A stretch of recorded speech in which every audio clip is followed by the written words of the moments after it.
your legislators will be unable to refuse to appropriate state taxpayer funds to abortion providers. Hey everyone, Brandy Meeks here, President and CEO of Vitae Foundation. I've been updating you weekly on the abortion ballot initiatives that are not only happening in Missouri, but in several states across the nation. And while we're still in this waiting period to see if the signatures in the Missouri petition are approved, let's talk about something that's hidden in the ballot language in many of the proposed state constitutional amendments regarding abortion.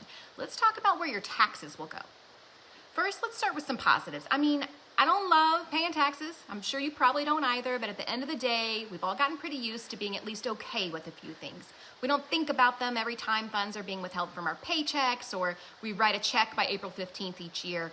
Things like, I don't mind paying for some decent roads in my state.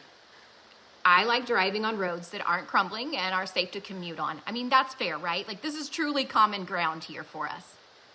I don't mind helping fund education. I think it's great to see kids have the opportunity to have new technology in the classroom and newer buildings. That's fantastic. I don't mind paying for state programs that support moms, babies, and families while they may be going through a rough time. And before anyone starts to throw any daggers at me on this one, I've actually been on some of these programs. I understand their purpose and I appreciate them. They got me through some really, really difficult times.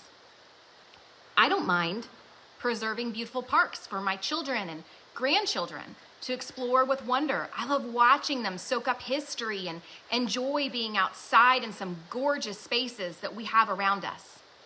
But hold up. I do mind paying for someone else's abortion, paying for someone else to ultimately end the life of their child. Now, you might take the stance of, I personally wouldn't choose abortion for myself, but I don't want to make that decision for someone else. I want you to hold on to that thought for just a minute. Put a pin in it.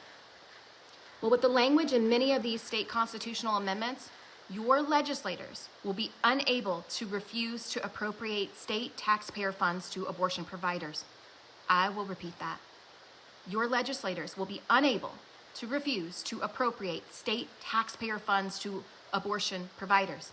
So if we aren't careful, the more true statement will be, I personally wouldn't choose abortion for myself, but I will be forced to pay for it for someone else. Whew. That hits differently, doesn't it?